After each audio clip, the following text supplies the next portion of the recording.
Hello guys, and today we're gonna look at the Sharkoon TK4 RGB. I bought a bundle on eBay with a motherboard, CPU, RAM, and like everything except the graphics card, and this one was in it, or came with it. And I thought maybe I should show you what I think about it, because it costs like 60 euros on 50 actually, or here at least in Germany.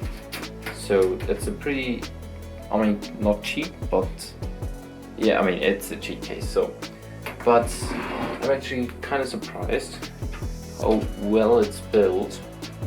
You have two thumb screws at the back to remove the glass. Actually, it's tempered glass, and that just for 50. That's pretty amazing, I think. Like this one just pops up. There are the holes for the thumb screws. You have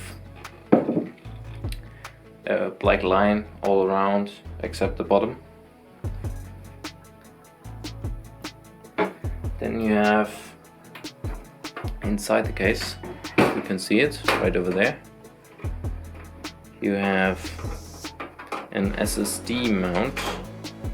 It's also screwed in with a thumb screw, so that's nice. So you have easy access just for an 2.5 inch SSD or HDD. You have one, yeah, I think like that. So you have one hole here for your graphics card cables. You have those slots for the SSD mount. You could, if you want to, mount an additional fan right over here, but I think that's like pretty useless actually. Like maybe if you want to pull that air from the bottom fan over here more inside the case, that might be one reason to do that. So if you look at the front, we have 3 ARGB fans at the front and one on the back, which are coming with the case. I have 6 in here right now, so those are the same ones, except those are PWM fans, and those up front are not. Those are just 3-pin fans, but you get 4 3-pin to Molex adapter. So you can run them on Molex, and some might say now, yeah, but then they are so loud and so, but I actually tried them out and they are, even though they are running on Molex, I had them run on Molex, they're pretty quiet actually. I mean, they are not the quietest fan and don't have a ton of airflow, but they should be enough. To remove the rear panel, you also have 2 thumb screws, which you can easily remove. Then you have this bulked out metal panel, just pop it up. So, then you have here those Molex adapters. Those just 3-pin there, and Molex, so you can just plug them all together. And what you also get is an RGB hub over here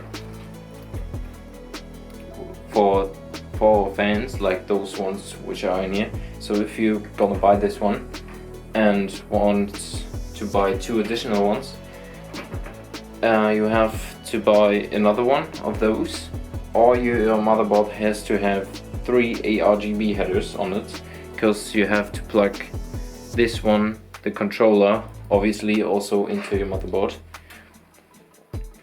Then you have, like, do not wonder why this cable is black. This is from the power button, because the switch on that one was broken by the last owner. I don't know how he did it, but he did. Then here at the bottom, hopefully you can see it. Let's try. Whoop. bring the cables away. Yeah, right here you can mount an HDD with this sliding mechanism. You can also remove this one for having more space for cables. I would recommend it if you actually have a ton of them, but you don't actually need to, because there's just one of them. I mean, you could also place an HDD up top, but you have a ton of space also if you leave it in and just don't put an SSD or HDD up top here. Then you have holes here for cables for your audio and USB, but what you have to consider if you build on this one, you have to route the cables through there before you put in the motherboard, because otherwise those holes are blocked by the motherboard. Because down here, which I can show you from the side, there are no additional holes over here. So if you don't bring them through here, you have to go all the way up front the motherboard and then plug them in. That doesn't look that great. I mean, you could do it, but I wouldn't recommend it. Or just leave the audio away. I mean, most of you might not actually use it. I don't use it either. Then you have, like, I have two fans up top, so you can mount two 120s or two 140s here. I would, if you plan to use two 140s, you have to see if the VRAM heatsinks are blocking the fans. So if you have a really big heatsink up top here from your motherboard, they might be blocking the holes, or not the holes, but you can't then put a 140 in here because there's just not enough space. What actually is good on this case is you have two 3.0 USB headers, one 2.0, your mic and headphone, reset and power button. Like this one is a little bit scratched, but it's just from the owner before. You have enough, I would say, just get it closer again. You have a ton of room here for cable routing, so you can move your GPU cables from here or over there. Your 24 pin is going easily through here, but I think if you would go with Streamer Plus from Lee & Lee, they wouldn't fit, but I think someone which is buying such expensive cables won't use this case either, so that shouldn't be a problem. And mount one SSD up top here and one at the bottom as well, so you have your SATA cables running through there. But I don't know if that was necessary or just leave a completely steel panel up top there, but yeah, I mean, it is how it is. Then you have another cutout at the bottom that's big enough for your other cables like fan cables, RGB, and your front panel headers. Then you have a solid metal plating right in front of the power supply. From the back we have the power supply shroud. Oh yeah, so you can fit a power supply in here, ARTX, I think up to 175 millimeters. Then you have your cutouts for the GPUs and other accessories, so you have to actually like push them out, so you can't reuse them after you push them out. That's, I mean, that's a sign of a cheaper case, and it's fine for that price point. Then you have your front panel. This is also tempered glass, and you have, there's not a ton of airflow, so you have just this gap on both sides, so there isn't coming a lot of air through. So, and in the normal configuration, those fans are right, like they are not mounted from the back like I did it, so they are mounted from the front, so that they are way closer to the glass, and I wouldn't suggest that. because then getting the air pulled into it is a lot harder for the fans. And it's, if you don't use a radiator, just put them in the back and that should be better for cooling. But you could also put them or leave them where they are and put a radiator on the back, now where the fans are. So you can actually just remove it like every other case. Just pull at the bottom, or you can't see it, but like here there's a gap. Just pull on that one and then it will come off. So you see here are the holes for those plastic plugs which go in there to hold it in place. Then you have your 3 ARGB fans. I can't light them up at the moment because the CPU which I used, which was within the bundle, I already sold it because it had a XMP profile problem. It would crash every time when you enable XMP. Yeah, that's most of it actually.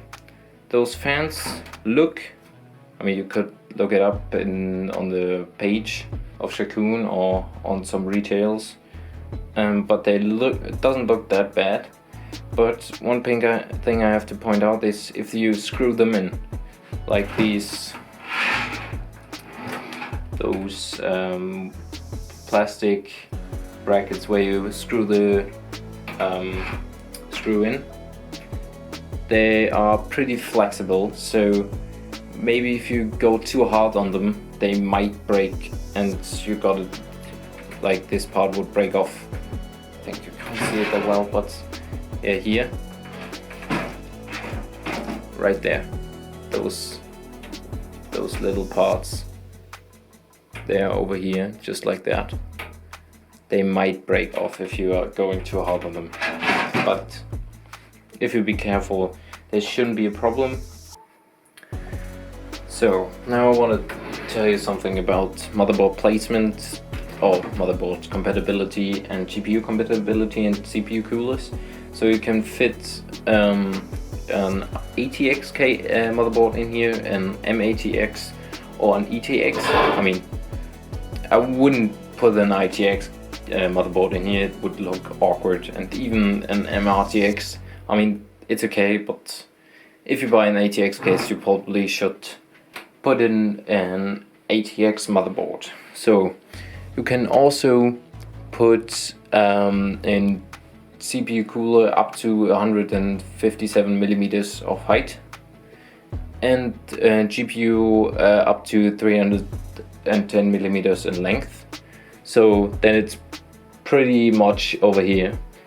But you could, if you put them in the front, get a bigger one in there.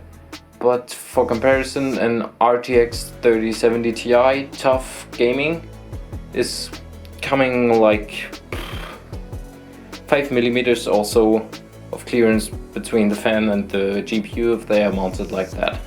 So a tough graphics card should fit in here well. Some longer ones, yeah, if you put them in the front you got additional 2 centimeters, so most of the graphics card will fit. One other cool thing about this one is you have like those soft pads, like one over here, you can see, oh no, you can see it, right here, and one behind there. Oh yeah, it's too dark in there, but maybe, okay, you can see it. But there are 2 of them, so the vibration of the power supply isn't going right into the case, so it should be a little bit more quiet. But if you have a good quiet power supply, that shouldn't be a problem for you. And now we come to the accessories. You have this Sharkoon box and some stickers. Actually, you get a fair amount of them. This one is actually a round one. I think that one is for like on the motherboard, the CMOS batteries. You can probably put that one on there so you don't see that one. So in here is just a little package Actually, there was up top there is this GPU brackets, or not bracket, but the cover for the GPU slots. One of them is in there. I don't know why, but it was closed, so I think it comes with it. And you have just some case screws and motherboard and 4 radiator screws actually.